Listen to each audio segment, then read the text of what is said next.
The nation is fraught with danger right now because of the effort to have some kind of convention. There's, in the limits of time, there's so many things we have to leave on the table. But I want to talk to you a little bit about this subject matter. But I'm going to begin with a little tale of woe, the lost 6-year-old. When I was 6 years old, I got lost. I was terrified. There's the 6-year-old, just barely realizing he's lost. That's a mighty big forest. And as you can see by the look on his face, he's absolutely terrified. And if you haven't been lost, you don't really know. But it is terrifying to be lost, particularly in a big forest as a little boy. Well, my first impression, which I followed, was run. There's the little boy following his first impression. Well, I didn't know where I was going, but I was making really good time. So I've got to tell you that that approach makes matters worse. It truly does. Running through the briars and the brambles and falling in the river and dinging your shins on the boulders and the logs does not make anything any better. But at age 6, I didn't know that when you get lost, you sit down, you look at your back trail, you evaluate your resources, you think, you develop a plan, and most of all, perhaps, you keep your head and you don't panic. Okay?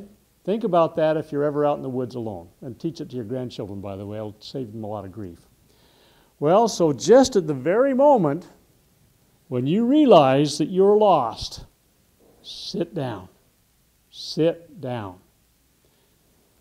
Now, there's a lot of newly awakened Americans that perceive some things. Now, by the way, it was mentioned that I ran for the Senate a couple of times, and in 2010, there were a lot of newly awakened Americans.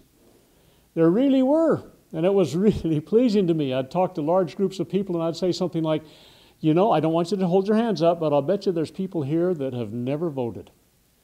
And the hands would start coming up. I said, whoa, no, I didn't mean for you to embarrass yourself. No, I've had people say something like, I'm 68 years old and I've never voted, and I'm going to vote this time.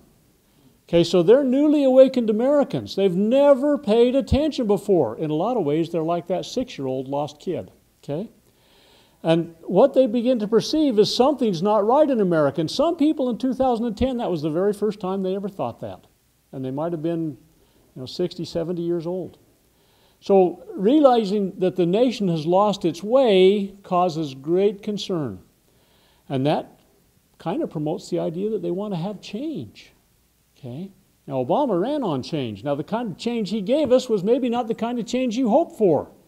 But it's a euphemistic term that people sometimes, we got to change something, don't we? Well, there's dozens of prominent individuals and organizations right now that are calling for a convention to change the Constitution. And many of these are being actually captured. Many of the people that are newly awakened are being captured by these things. Now, they really do hide the intent and danger by a lot of different names. The Constitution Convention, an Article 5 Convention, a Convention of the States, a Conference of States, an Amendments Convention. There's all sorts of names. It's kind of like the Security and Prosperity Partnership that when people started to catch on to that, some of you in this group will be able to remember that, they realized, ooh, they're on to us. So they changed the title to what? The North American Leadership Council, okay? Or the No Child Left Behind thing that you hear about, now is Common Core. They changed the names once people catch on to some of the challenges, but they really are horses of different colors with slight nuances, but they're still horses, okay? Well, in fact, in dozens of states, there are dozens of organizations calling for a convention of some sort or flavor. Now, we're not going to focus on all of them and the dangers that are associated with each of those today, but you need to understand all across America, this year I have been involved in efforts to try to derail those efforts to call a convention, and have had the opportunity to speak in a number of different states about this, and it is kind of a train wreck waiting to happen right now in America. And by the time we get to the end of this, you'll kind of say, wow, there's some parallels to this and some other bad things that have happened. At any rate, so the problem is a lot of really good and caring Americans, oftentimes Americans that have just awakened to the fact we got challenges in this country, are being co-opted to facilitate the convention movement. Balanced budget amendment. Who doesn't want to have a balanced budget? So if you're of quote-unquote conservative mindset, fiscally, that appeals to you. But what they do is, you don't understand, is they co-opt the different audiences to sing whatever song you need to in front of those audiences to get them. In Hawaii, for example, it's getting rid of the Second Amendment. Okay? But they don't care. The idea is we just want a convention, and we need as many people pushing this as we can possibly get. Well, among the things that are being pushed right now are something they call a conference of states or a convention of states to change the Constitution. Okay? Now, these methods really propose a number of kind of a step-by-step process to have this happen. The states agree in advance that through some sort of interstate agreement or compact, remember those terms because you're going to see them in the Constitution, at least one of them. Okay? Article 1, Section 10, remember that, because they're prohibited to do what they're going to do here. Okay, but we'll see that in a minute. I overhang the market a little bit. They're going to engage in some kind of agreement that they're going to change the Constitution between the states. And then they gather together in some kind of convention-like meeting to formalize and make the changes, and then they direct the national government to adopt their agreed-upon changes as constitutional amendments through some kind of ratification process. Now, there are various different nuances of this, but that in essence is the way that this is thought through. Okay? They may end up ultimately trying to apply through a process and get that to happen through Congress, but really and truly the purists would think that they can do it just through these steps. Okay? So they operate on a number of suppositions. They're supposing certain things. Okay? That the fact that they're doing this and approaching it this way is constitutional. Okay? We're going to address that. That when such a convention is gathered, they'll be able to control all of the rules of engagement, if you will. How the convention comes together, they sing the song that says the states will be able to control how this turns out. And that such a convention will be conducted on a one-state, one-vote process because of the way the Founding Fathers did it in 1787, and that the states will be able to absolutely control the behavior and voting of their delegates. The delegates can't go rogue on them. These are some baseline principles that are always kind of integrated into their proposals in kind of nice, soft, academic-sounding language. Okay? But that's the basis of it boiled out. Okay, so let's look at them one supposition at a time. Is it constitutionally allowed? Now, if you have a constitution, you can get out and look at it, but if not, I'll have the words up on the screen. Is it constitutionally allowed to go through the process that we just outlined that many are proposing? Well, first of all, let's look about the basis of altering your government. Is it okay to alter your government? Of course it is. That was pointed out. It wasn't something that was just invented when the Declaration of Independence came forward. It was something that was inherent as inalienable God-given rights. You remember we hold these truths to be self-evident. All men are created equal. They're endowed by their Creator with certain inalienable rights. They mention a few of their rights. They say that the purpose of government is to secure those rights. And then it says, governments are instituted among men, deriving their just powers from the consent of the government. And then this is the important part, it's in bold. Whenever any form of government becomes destructive of these ends, it is the right of the people to alter or abolish it and institute new government. Right. So people can alter or abolish their governments. They recognize that. And we're going to find that actually the guys in 1776 were well underway of altering and abolishing their government through violent overthrow. That is one way you can do it. We're not proposing that, by the way, in case anybody's keeping track. But that is one way to do it. But this truth of being able to alter or abolish was incorporated into the United States Constitution. Now, this is Article 5 of the United States Constitution. I'm going to just read this once, but we'll take little snippets later on, so you got to keep these in context. The Congress. Now, Congress is bolded and underlined because you're going to find that Congress is the key to any convention. You cannot go around Congress at all in any way, shape, or form. Whenever 2/3 of both houses, so the House and the Senate, shall deem necessary, shall propose amendments to this Constitution, or on the application of the legislatures of 2/3 of the several states, shall call a convention proposing amendments. Okay, so two ways. The first constitutional method to alter the government, now underlined and bolded, constitutional methods. Okay, 2/3 of both houses propose an amendment, which is then forwarded to the states for ratification or not. Okay, that's, by the way we got all 27 of our amendments thus far. There have been others that didn't make it through that process. The second constitutional amendment to alter government is that the legislatures of 2/3 of the states, that's 34 in this particular time frame when we have 50 states, 2/3 of the states apply to Congress, then Congress shall call a convention. Not woulda, coulda, shoulda, oughta, shall call. It's an imperative. When 2/3 of the states apply, Congress is required constitutionally to call a convention. Okay, there's a whole broad spectrum of options to overthrow or alter your government. There really, truly are, a whole bunch of them. There's only 2 constitutional methods that are enumerated in the Constitution. Other unconstitutional methods could be violent overthrow of the government, it could be a conference of the states, or a convention of the states as outlined. You get where I'm going with this. Because wherever the states attempt to go out and go around this process, they are not following the Constitution. Okay?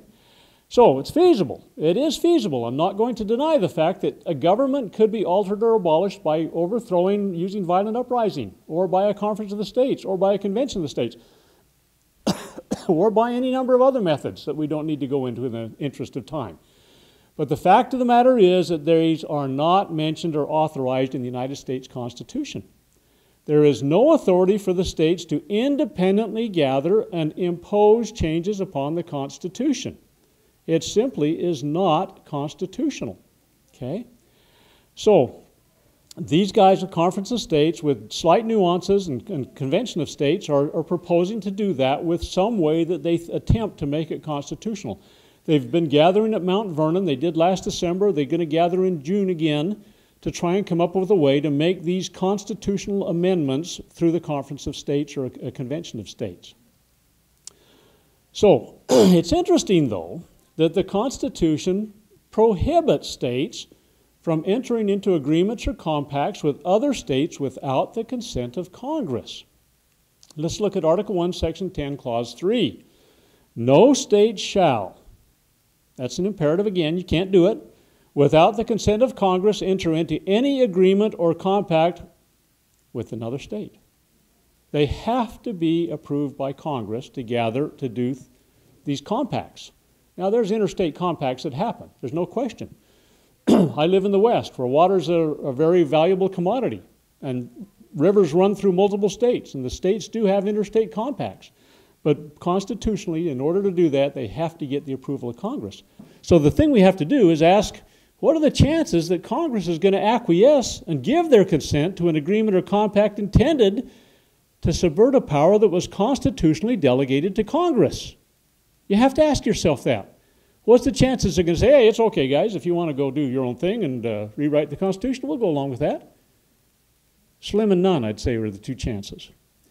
So, the Constitution may only be altered when 2/3 of both houses propose an amendment, or 2/3 of the state legislatures apply, and Congress, remember the constitutional language is shall call a convention. Congress is the key to this in every instance. So, supposition number 2. Well, I guess if you didn't get that, the drift is that they're going to have a hard time constitutionally carrying out a conference of the states or a convention of states for the purpose of changing the Constitution, because the Constitution really doesn't allow that to happen. Okay, now, the other suppositions, now you can apply to almost any other convention that you bring up. And so I put of any type along with each of these. If it does occur, the states believe that they can control the rules of engagement of the convention. So let's look at the constitutional realities. We've got to do a little bit of a review of the Constitution. Isn't that amazing? They never read these constitutions when they do this, but at any rate, Article 1, Section 8, Clause 18 says, Congress shall have power, that's all what everything starts with in Article 1, Section 8, to make laws which shall be necessary and proper for carrying into execution the foregoing powers, in other words, Clauses 1 through 17, and all other powers vested by this Constitution in the government of the United States or in any department or officer thereof. So Congress has the power to carry out the powers granted. Okay? It's called the Necessary and Proper Clause. It's not the elastic clause that those call it that are wishing to somehow make it a living Constitution and you have the power to do whatever Congress decides they want to do. It is necessary and proper for the carrying out of the powers that have been delegated to the Congress. So that's all it does. It doesn't give any extra powers, nothing at all whatsoever. Okay, but Article 1, this is an example, Article 1, Section 8, Clause 5 delegates to Congress the power to coin money. That's all it says. Congress shall have power to coin money. Does that happen magically? Well, under Article 1, Section 8, Clause 18, they have the necessary powers to carry out the power to coin money. So that would include to create a building, a power to do that and build a mint, power to create job descriptions of mint employees, the power to create employment requirements, the power to staff the mint, the power to pay the mint staff, the power to design and create coins, etc., etc., etc. In other words, read the Coinage Act of 1792. It's a very good read, by the way, and I wish we had time to talk about it because there's some very interesting things in there. But the fact of the matter is, that was carried out under the powers granted under Article 1, Section 8, Clause 18, because Congress could coin money. And they need to do these things in order to coin money. Okay. Again, Congress shall have power to make laws which are necessary and proper for carrying into execution the foregoing powers, and all other powers vested by the Constitution in the government of the United States or any department or officer thereof. Okay, interesting. So that just doesn't apply to Article 1, Section 8, Clauses 1 through 17. Any other powers granted in the Constitution, it has to be. So Article 5 of the Constitution, which comes later on, if you haven't been through Common Core, you know that Article 5 would be after Article 1. Okay, anyway, somebody was paying attention, maybe. Article 5 says that Congress has the power to call a convention or for proposing amendments when the application of legislatures of 2/3 of the several states. Okay, so here's what it says. The Congress, on application of the legislatures of 2/3 of the states, shall call a convention for proposing amendments. So, based on Article 1, Section 8, Clause 18, we got to assume that Congress shall exercise all prerogatives associated with that power. Congress is granted the power to call a convention, just like they're granted power to coin money. Okay? So, that would include the location of the convention, the rules of the convention to operate, the delegate allotment of the convention, the voting procedures of the convention, the agenda of the convention, anything else you might be able to think about. Now, here's what it is. The convention rules of engagement will be likely dictated by the United States Congress. The Congress is not likely to give away its constitutionally delegated power in regards to the convention process. So, very interestingly, I have here a document that I wished everyone would get a hold of. This document came out. It's only 36 pages, including the cover page and the introduction and everything like that. In July of 2012, it's called the Congressional Research Service. The Congressional Research Service is a nonpartisan organization that examines subjects that Congress needs to be looked at. And they published a review on these matters because Congress asked them to do so. So 2 years ago, this happened almost.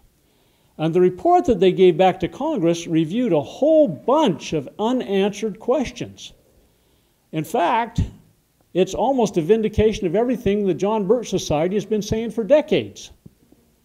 There are no rules in a knife fight, is what they're saying. And conventions like this could turn into a knife fight. There's been multiple attempts in the last 30 years through both the House and the Senate to get some rules of engagement for how a convention might be done. And this little report reviews an awful lot of the academic things, the scholarly things that have been done, the historical things that have been done, and so on and so forth, but they say it has not been clearly and unequivocally stated and identified. There are so many unanswered questions in this. And it's interesting that largely, though, they basically say what I'm talking about in this presentation is the consensus of how things will be done. But they don't know. They simply do not know. And that's been part of the problem that organizations like the John Birch Society have been saying all along. You don't know this. It's supposition. It's wishful thinking. You're going to see that we come up with that at the end too. But the Congress will probably use this document as a guide for what it might do.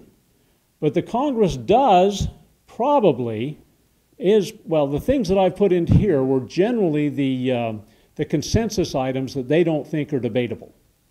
They think that there's pretty strong evidence that this is how things will be. There are a lot of other things that are unknown right now, and again, if wishes were horses, we might be able to decide which way we were going to ride.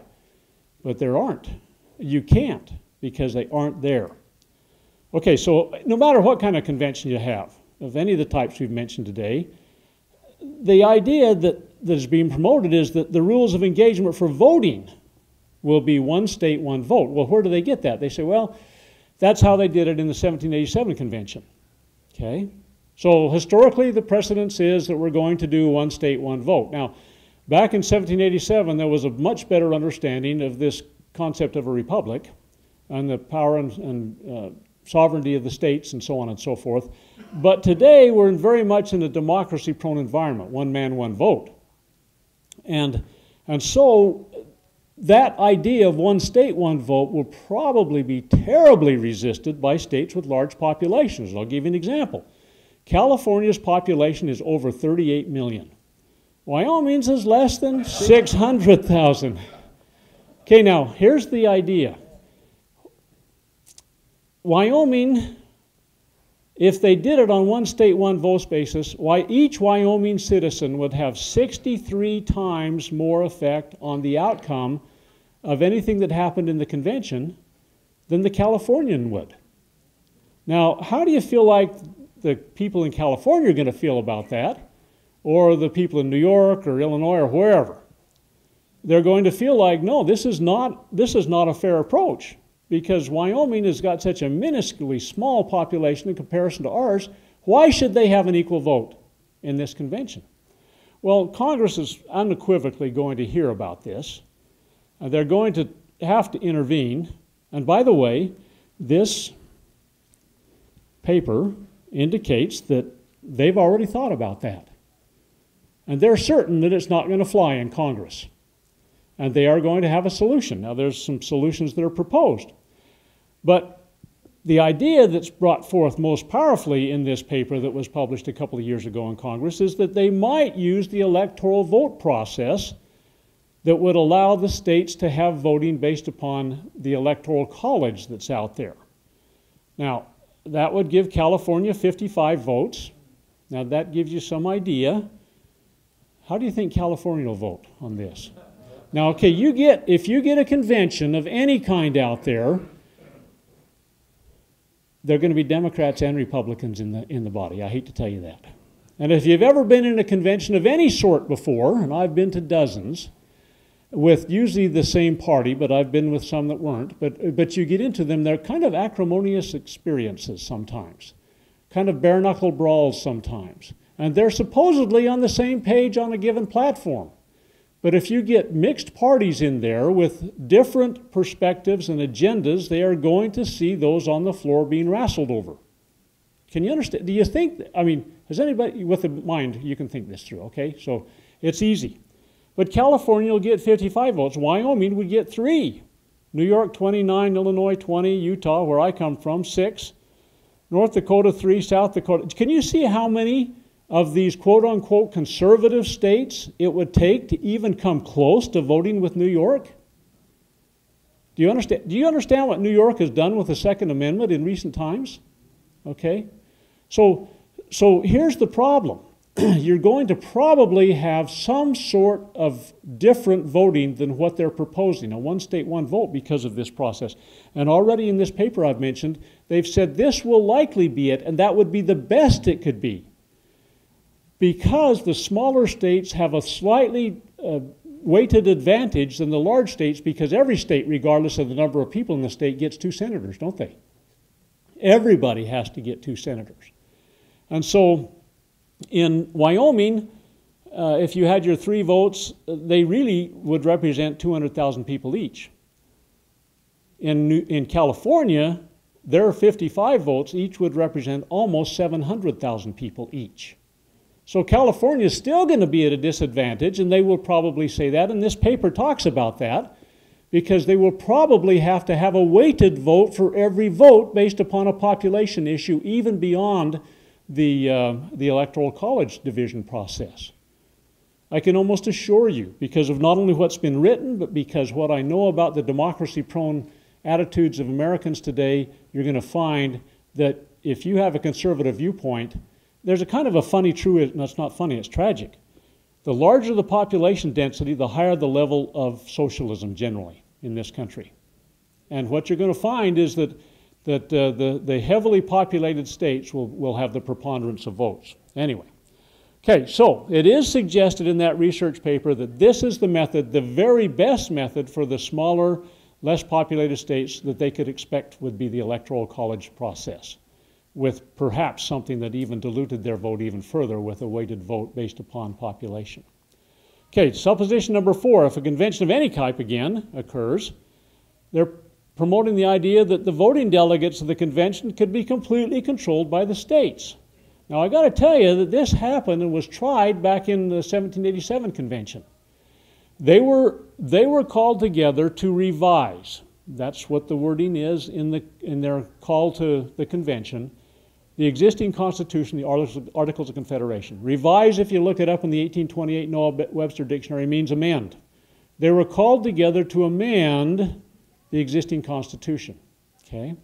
Now, some of the delegates, Delaware comes to mind, were charged by their states to go to that convention, and if anything but an amendment process were to occur, they were to come home immediately. They didn't. Constitution conventions are autonomous bodies. They take on a life of their own. And what they did, fortunately they were good and honorable and wise men, they set aside the existing Constitution, they wrote a whole new Constitution. And by the way, the existing Articles of Confederation, the existing Constitution, required 100% of the states to approve the change, any change. But without prior consent of Congress, without prior consent of the states, without prior consent of the people, they changed the ratification process to 9 states instead of 13. And when they got 9 states to ratify, the new Constitution was put into effect. Now, I'm kind of straying a little bit from this particular subject matter, but you need to understand that because of the autonomous nature of conventions, sometimes you can't predict the outcome.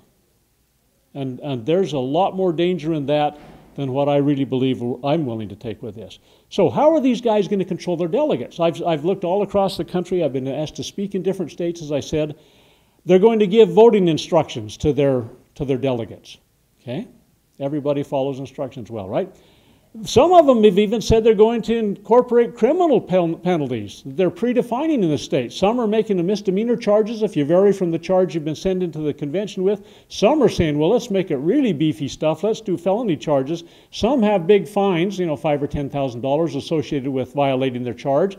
And some have even suggested that prison terms might be in order. That ought to get them. Okay? Well, when Congress calls a convention, and Congress will be the one that calls a convention, they may write protective rules in there that parallel the ones that you see in Article 1, Section 6, Clause 1, which said, now by the way, the reason this is there because the king used to arrest people who are on the way to Parliament to vote if he knew they were going to vote against something he wanted. And so the founder said, no, we ain't going to have that happen in America. So, speaking of Congress, they shall in all cases accept treason. By the way, Article 3 defines treason very, very tightly. So the states can't just say voting any way but what we want is now called treason. That isn't going to fly. You got a really tight definition of treason. In all cases except for treason, felony, and breach of the peace, be privileged from arrest during their attendance at the session of their respective houses, in going to and returning from the same, and for any speech or debate in either house, they shall not be questioned in any other place. So they have immunity, basically, when they go. And by the way, in this little paper that I've pointed out, Congress has already suggested that that immunity be granted to those that are going to be delegates. They haven't said it's going to. It's been in some of the proposed legislation, but they've said that they've thought about it and it might be there. Kind of interesting. So you need to think about that as you think about how open-ended this might be. Well, what about the power to pardon? The president can do that. Most governors can do that. What if the president really liked what you did there? I hereby grant absolution for all sins that this person's ever committed. Okay? Happened when Gerald Ford did it for Richard Nixon. Anyway, the fact of the matter is the power of pardon is a possibility that might really let these people off the hook. And here's where it's in Article 2, Section 2, Clause 1. The president shall have power to grant reprieves and pardons. So, then there's another possibility with these fines and even prison penalties. What if there was a wealthy benefactor Wasn't it Mr. Rogers said, can you say George Soros? I don't know who it might be, but it's possible there are people out there with a lot of money that may say, you know what, I really like what this rogue voter did. I'm going to pay their fines, and even if they go to jail, I'll give them some stipend for however long they're in jail and help their family live life good. I don't know. It's possible. There's lots of ways around that. And what if they did this even to obtain their vote to begin with? I think about, you've heard of the Louisiana Purchase? You know, the one that was done with the Louisiana senator to get Obamacare passed? And the Cornhusker sellout that happened to get the Nebraska senator to vote? Okay. What they did is they went to them and said, what's it going to take to get you guys to vote for this Obamacare thing? Well, my state needs, oh, well, why didn't you say so? We'll just put that into their bill.